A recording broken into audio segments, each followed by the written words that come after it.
Okay, I'll leave this opening to you, Nisreen. So, my name is Nisreen Shahin. I am the founder of Hatch Concept Studio in Dubai. I founded the studio 10 years ago in 2013. I founded the studio because I've worked before that for 10 years in several multinational agencies, local agencies. I helped start up one local agency.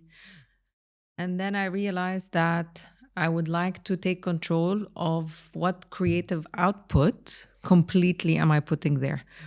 Also, I would like to take control of the philosophy of creating a workspace based on all the difficulties I've had previously in other jobs. So I wanted to create a workspace that's built on transparency, respect for, work-life balance.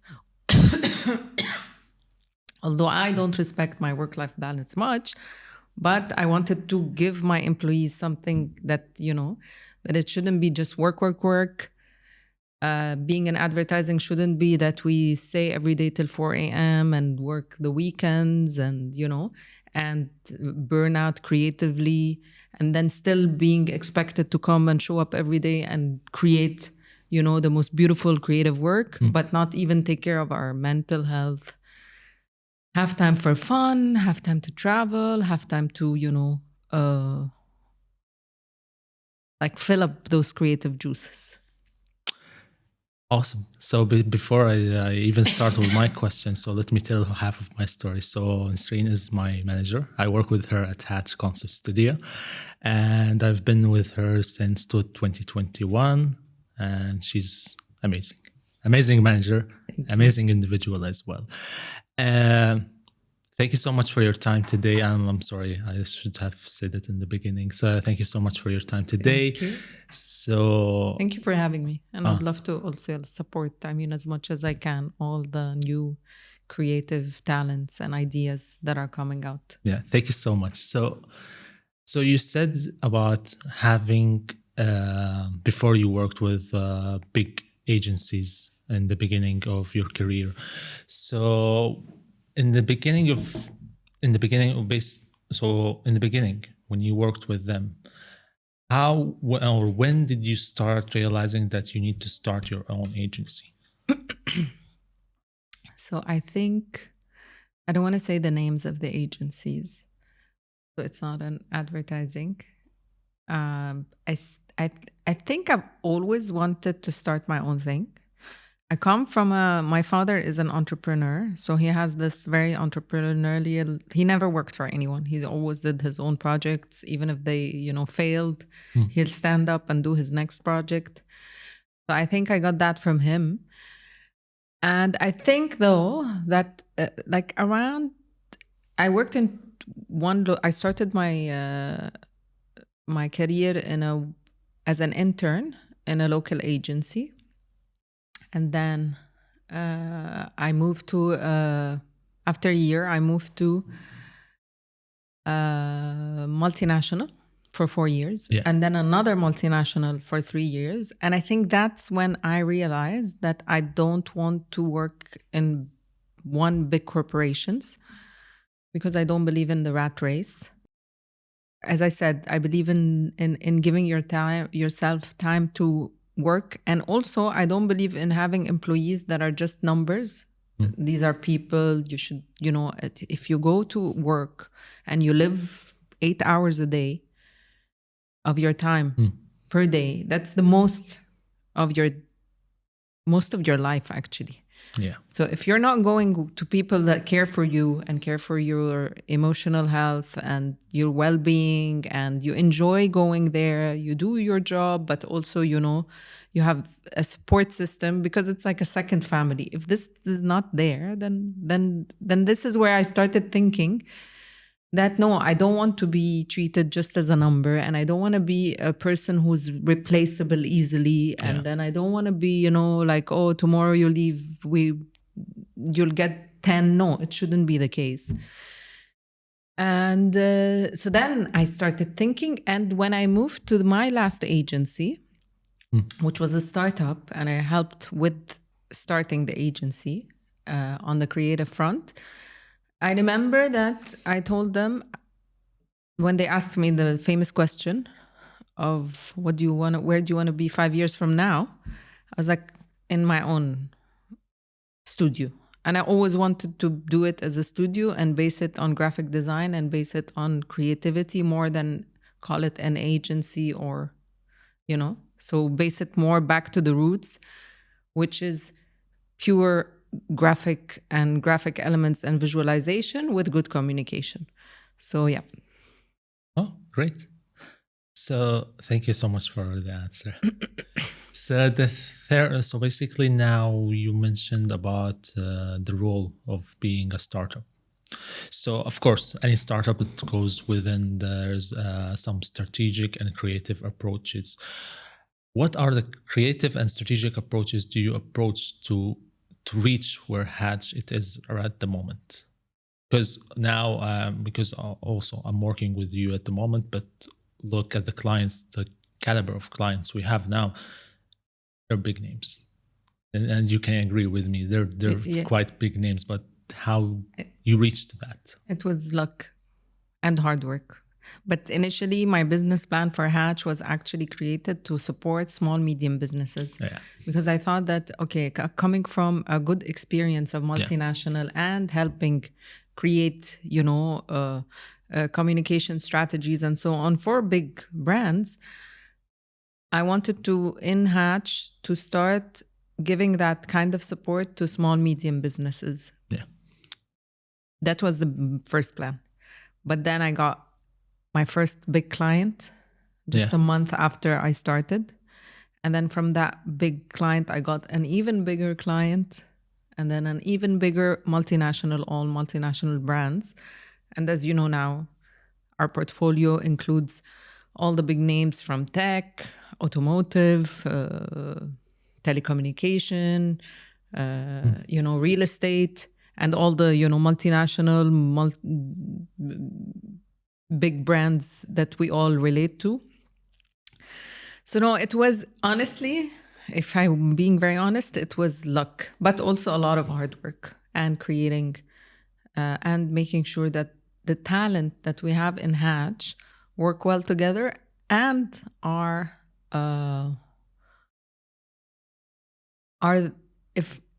have the potential to become the best in their field, even if they didn't start as the best, but have the potential to be trained, to learn from each other, to be the best in their field.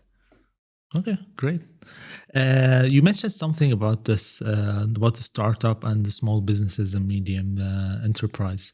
So I have a question. So in terms of startups, because you have interact with small startups from the beginning of Hatch, what are you think that they did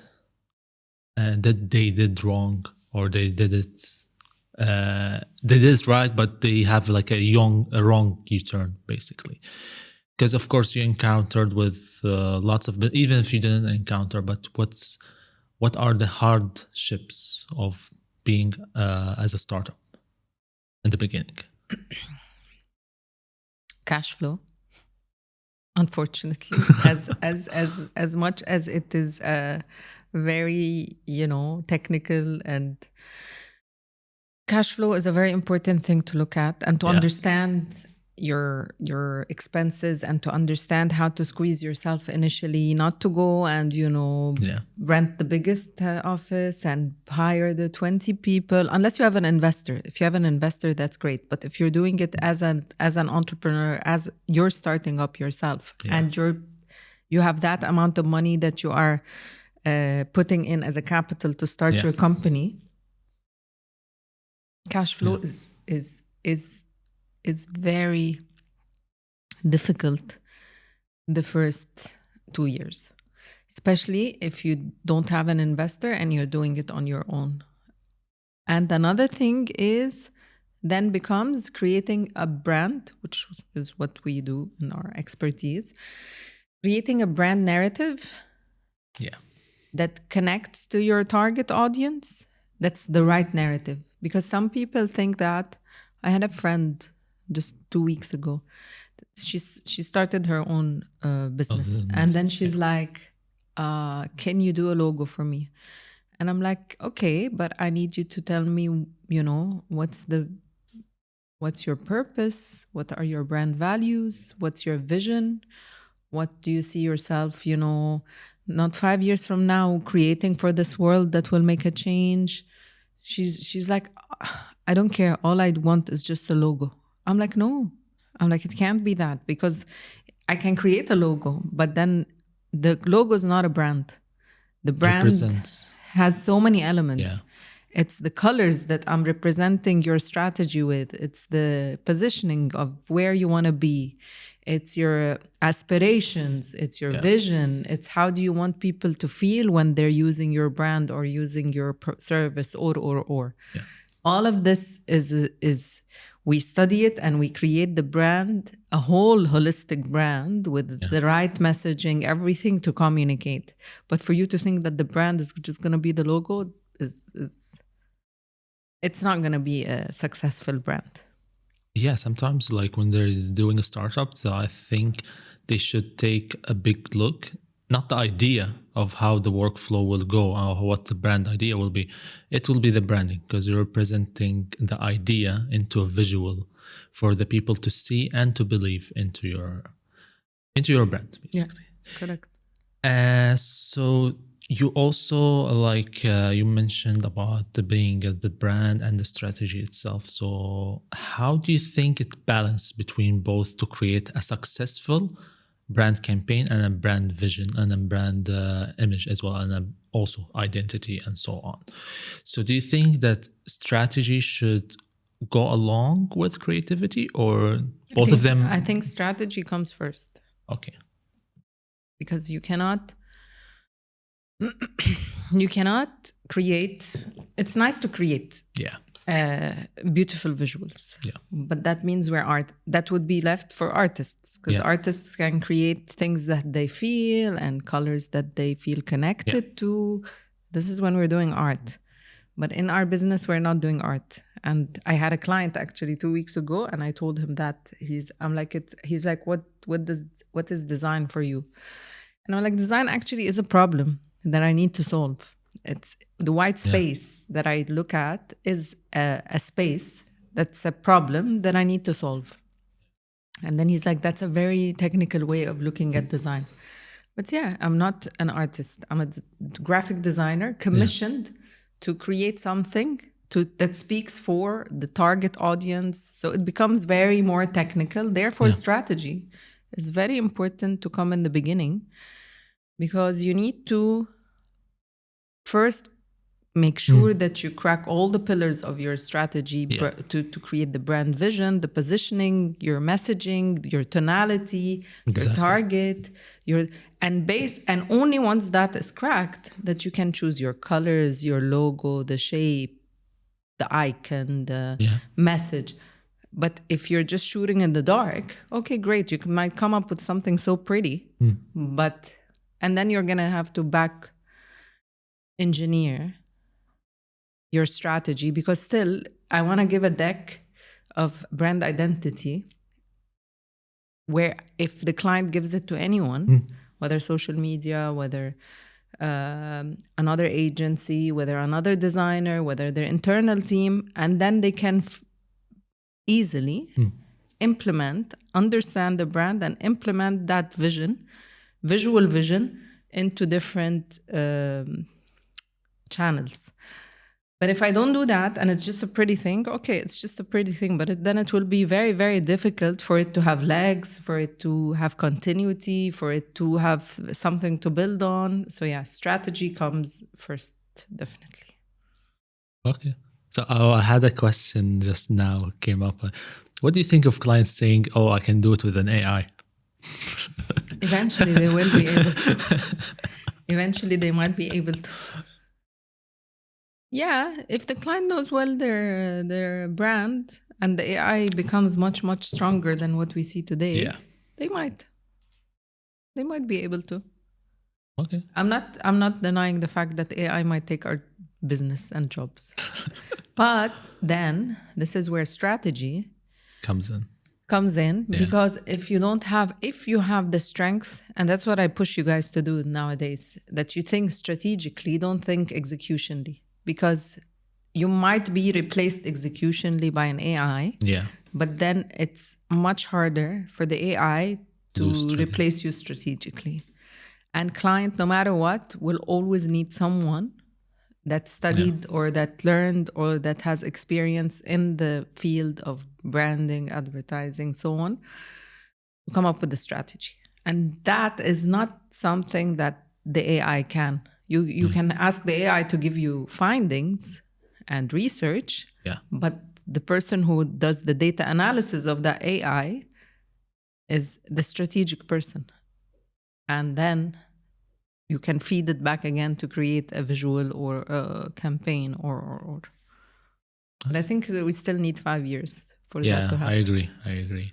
So also from your opinion now, so you know, customer centric approaches and design thinking. Do you believe that it will empower brands if they amplify both approaches together, or something like should been done first, then it will follow the second, and so on? Can you repeat the customer centric? Customer centric approaches and design thinking. Do you think both of them empower brands today, in today's marketing and design as well, or one should start first, or then that follows with the second approach? No, I think both. Customer centric approach comes on the strategic phase. Okay. When you're creating a strategy, Yeah. you will have to base it on who's your customer. Yeah. That's why we do a target audience analysis. So it's very important to start with that, and then create the design, the branding based on it. So I think I think customer centric approach is more on the first phase, which is the strategic phase. And then you can push it then the design gets based on that. But do you think it also connects with the target audience, or sometimes, because you see brands nowadays, they start for like 5-10 years with the same branding, then they do a brand refresh, right? Because they think that they want to reach more target audience. Like, for example, I wouldn't say examples now. 10 years they start, and then they do a brand refresh to connect with Gen Z, for example. Yeah. This is the example I'm Yeah. giving.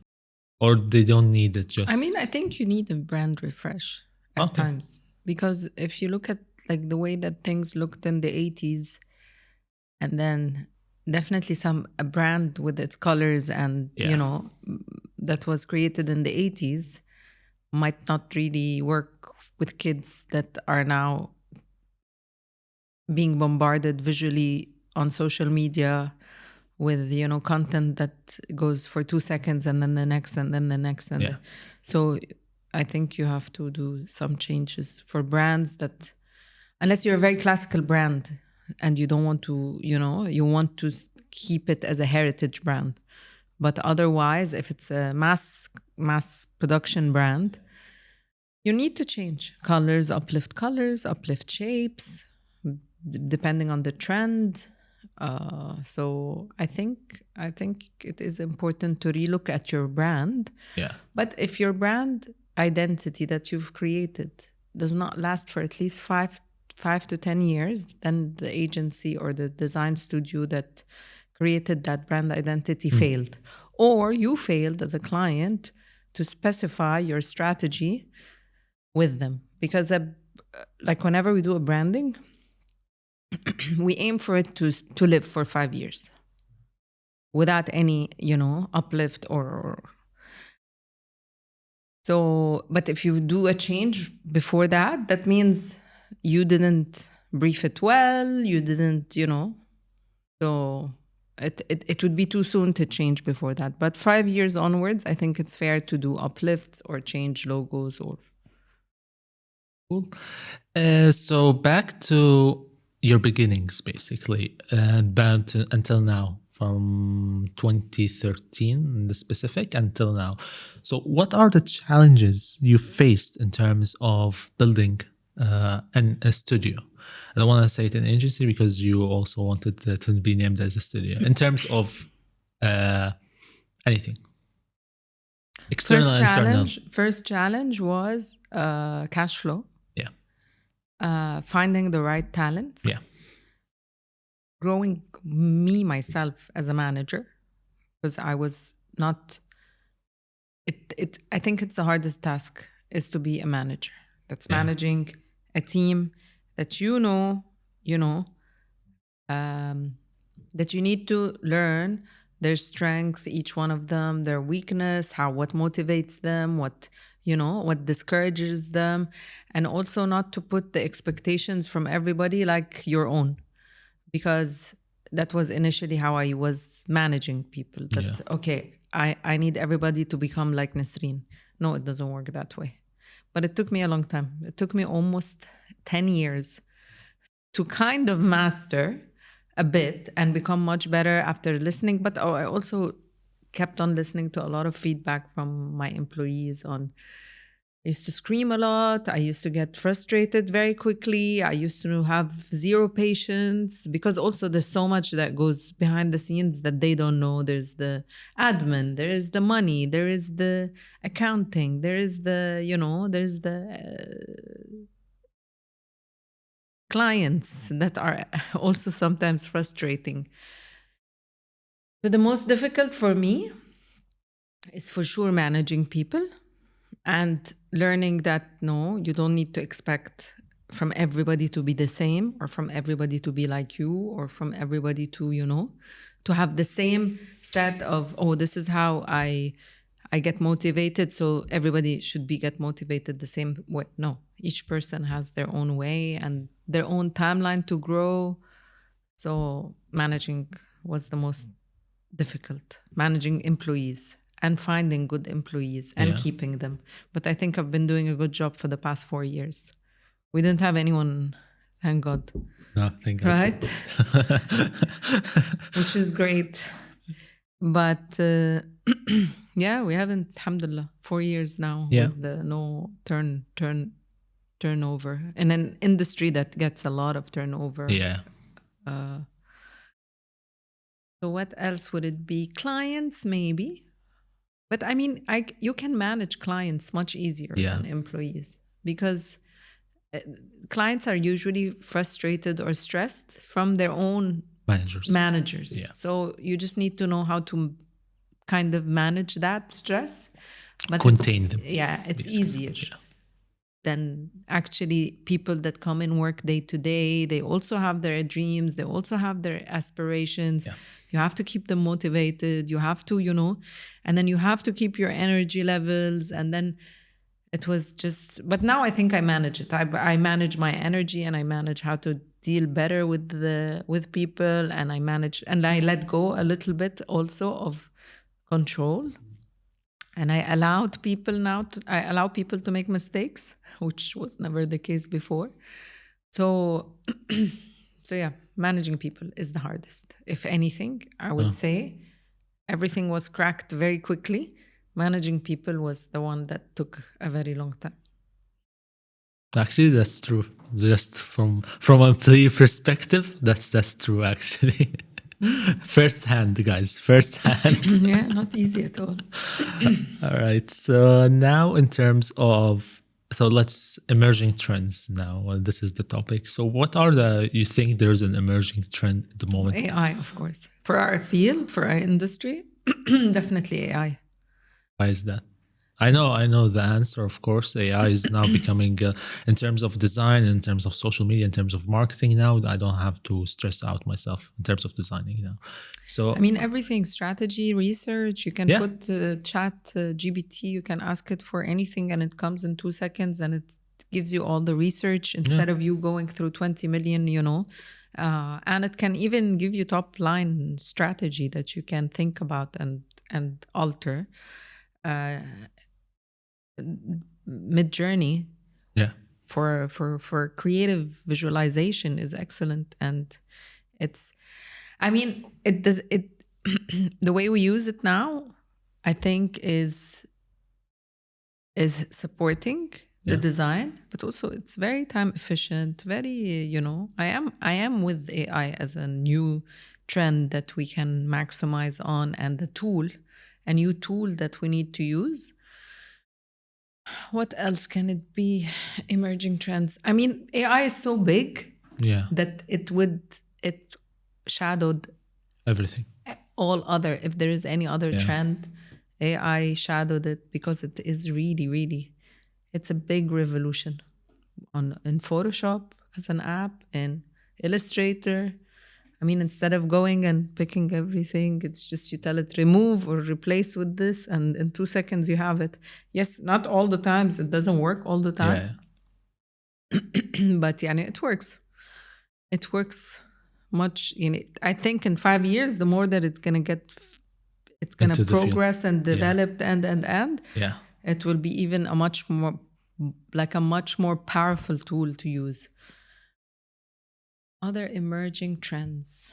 Do you think also AI will, like in terms of audience, do you think then they will just be fed enough from AI design? Because they would notice that if this is an AI or this is a... We don't know how it's going to develop. Because maybe now you know that it's AI. But maybe it will develop that you will never know the style, or, so you don't know how AI will develop next. Now you can know the visuals that are done AI, or but maybe later it will become much more seamless and real, that you will not even know that it's AI. Do you think there's any so now we spoke about branding and design and stuff. Do you think there's a emerging trend, in terms of being a startup? Do you think now it becomes... startup itself? So now it's like a startup itself, not design AI. This is one of the questions. Now we move it to the startup. I think technology startups are the biggest trends. A lot of people are... In terms of what they like... the field that a lot of people are interested in. Like mobile apps, web development. Solutions, digital solutions, all of this. Other trends. I see the world moving also into more SMEs. Which this for me as Nisreen is something I really like to see. That to start becoming more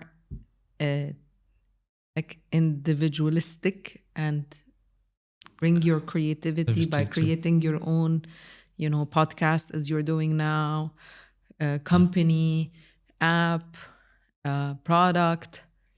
I think the world might be even trending a bit more, because I see a lot of people now, like at least half of my friends are starting their own thing versus depending on a job or a position. Or do you think, because I have this question always, because there's lots of debates on it, so do you think that being a business owner is different than being an entrepreneur and startup? Because you can be a business owner. I think I'm more of a business owner in Hatch than in Hatch Dubai. Then I'm more of an entrepreneur in Hatch Egypt. And I'll tell you the difference is in Hatch Dubai, I do the job. I work. It's not a job for me. It's a job that I come from 9 till 6. And then, it's not like an investment and then that's it. My time is not used. In Hatch Egypt, for instance, it's an investment. I started a bit to put in time initially, but then now it was just a money investment initially, a bit of time. And then now it's just like a very top level management. Not so I'm an entrepreneur there more, and I'm business owner Yeah. here because I work myself. The minute I stop working, then I become an entrepreneur. Or the minute I open something else, but I'm not working in it, I'm just investing, then this is... Okay. So now we're having the last question. So the multiverse is now big thing at the moment. So let's say Nisreen in the past meets with Nisreen today, and also comes in Nisreen from the future. What are the one message they will give to each other? It can be a sentence, something that you can relate to. I mean, I know what I would tell my past. But to the future, you don't know. Future, maybe not. But I mean, I used to worry a lot about things working out and making it like I used to maybe like put a lot of to feel always that I don't deserve things coming easy, that I need to put a lot of effort for me to win, or for me to make money, or for me I need to put so much effort. But then I just want to go and tell, no, it's okay. You do your best. Not this like stress and pain. I have to go through pain. No, you don't have to go through pain. It's okay. You deserve it. It's fine. Yeah. You're doing well. You've worked hard on yourself. You deserve to win. It's not like I used to feel like, oh, if I win or I make money or I succeed or that, it's like, you're worried about too much on the future. Yes. Yeah. But now I would go back and say, don't worry, just do your best.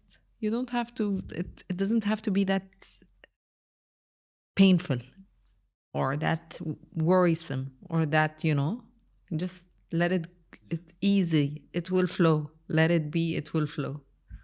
Do you think this now we're moving a bit from entrepreneurship to being a psychology level?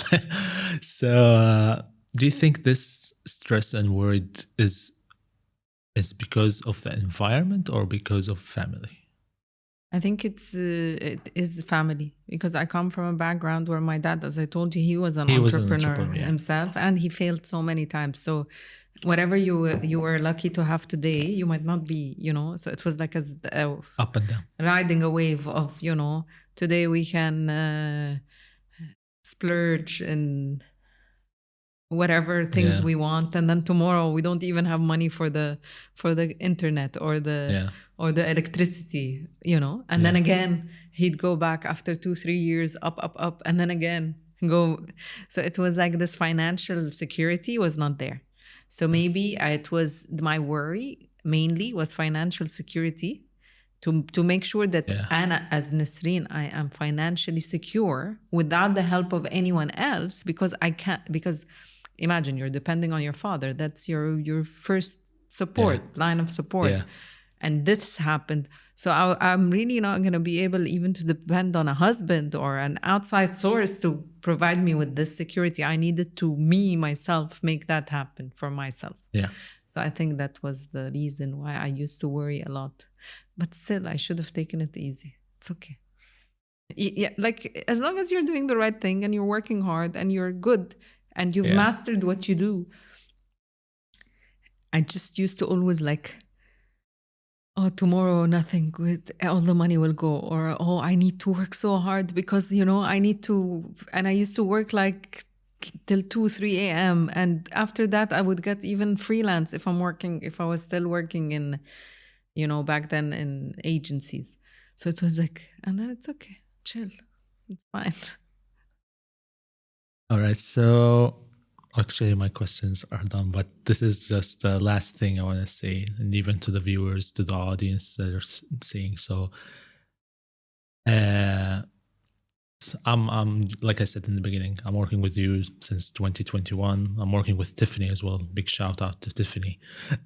I told her to come and record. You should convince her to do that. No, actually, I also asked her, but Yeah. she was like, "No, I'm not. No, I don't Convince want." her. Tell her she should come and do one recording. I will. Maybe with all the team, not only Tiffany. Yeah. So maybe you are in the background. So what I have seen as Nisreen as person, it's actually I didn't see it in all other agencies. I want to thank you for everything. Thank you. You're a good person. I think we have a very good team. Yeah, I think we have very good humans. We have, and even like you advise, you give me an advice, which I think looking from 2021 till now, I progressed enough. Hopefully, I don't give comments to myself because I don't want to feed my ego, of course. You know my statement: ego gets killed the minute you enter the hatch. Yeah. So and even the book "Ego is Your Enemy," that was a good book. It was your recommendation. I remember. I still have it next to my bed. Like when I wake up, when I go to it's like "Ego is Your Enemy." Okay, go back to hatch. So and there's lots of progress, and I didn't find it in any other agencies, and this is all thanks to you. Not even the podcast ideas, you're behind the idea, of course, to go behind, and you're being so supportive to me in terms of my ups and downs. I know you screamed a lot at me, so it's okay. I changed though. I stopped screaming. No, tomorrow. It's been a while, no? No, tomorrow. Then we'll see you screaming. It's been a while. It's been a while. A year or so, 2 years. No, it's been like a lot. More than 1 to 2 years, I think. So because I think also after doing therapy, the therapist gave me a good way to deal with things. Yeah, of course. And even my therapy, my life coach also gave me lots of feedback. Tools. Yeah, of course. Work with. Yeah, and there's like ups and downs and stuff like that. And as a being, I'm a sensitive person. I know myself. Yeah. I'm trying not to be sensitive that much, but sometimes it happens to me. There's like a black cloud coming to me, and I was like isolated. So, but also thank you for all the efforts you're giving me, all the acknowledgement you gave me, of course. And there's lots thank of more. Thank you for working on yourself.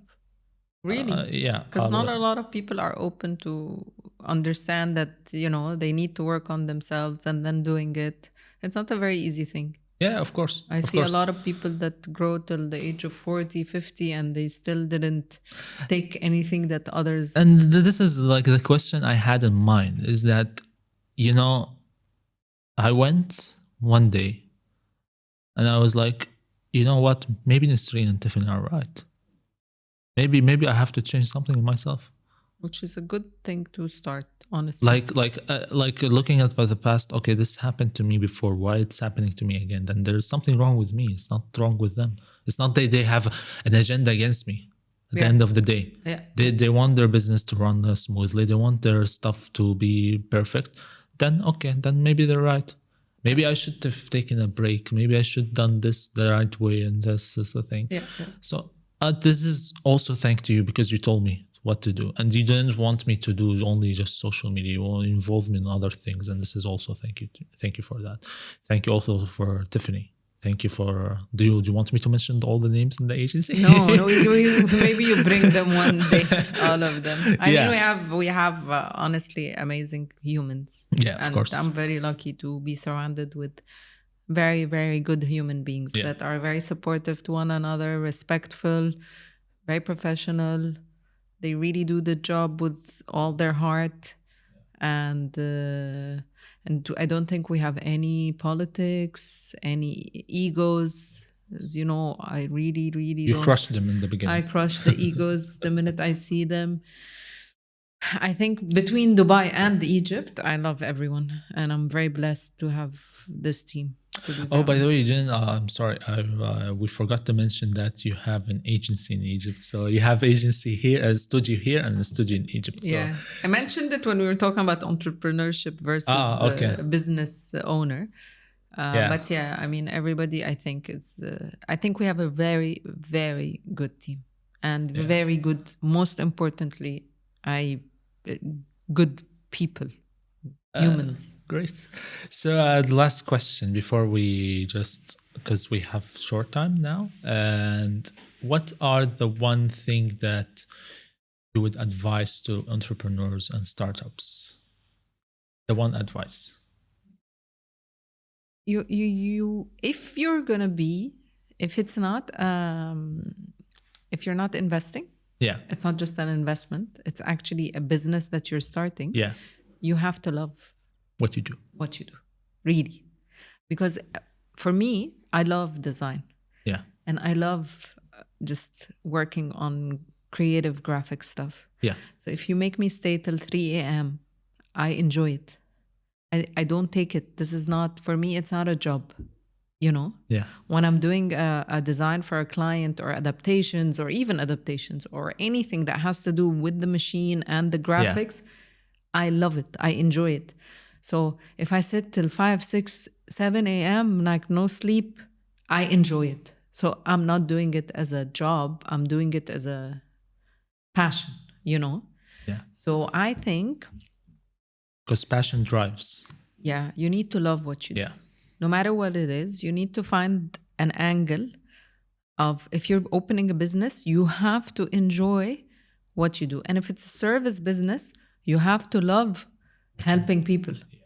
Because part of me that doesn't get frustrated from clients is I know I'm helping them. When they're stressed and they need something and they forgot to brief it, or they briefed it late, or they just parachuted a brief on them and they need it done turned out in like 24, 48 hours, I want to help them. I love helping people. I love helping them more than I want to make money, or no, it's not about that. Money comes, of course. But my intention, my first intention is I want to help them. My second intention is I love design and I want to create something beautiful. Yeah. And then third comes, yes, I want to make money. Yeah, of course. But if you don't have the passion for what you're doing, then just invest in a business if you have the money. But if you're starting a business, make sure that you're starting something you love. Of course. All right. I think that's it. Do you have any comments you want to mention in the podcast? Any comments or any? No, I'm very proud of you for doing this, and I think you'll keep doing it. Don't be demotivated by how hard it is, or No, actually, I get the flow now. To be honest, I'll tell you. So there is an AI in terms of editing, so I'll let the AI edit for me. And so that's why I was like, you know what, I'm not. But I see the episode, because sometimes AI is not 100% right. Yeah. Because he does the cuts for me, but I have to just check, because maybe the position or when someone is speaking, the camera is on me. I don't want the cameras on me. I want the cameras on the guy or the lady, for example, when she's speaking. So this is not right. So I have to check the episode, but it gives me less stress. You know why? Because the bulk of the work is done. The bulk of work was done for me. That's fine. And and thank you for having me. Oh, no worries. Really, and thank you for your time. Thank you for your time. Thank you for because today is the weekend. It's okay, no problem.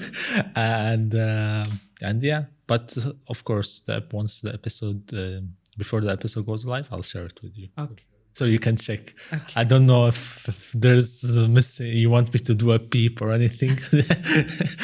All right. All right. Thank you. Thank you so much. Thank you, Nisreen.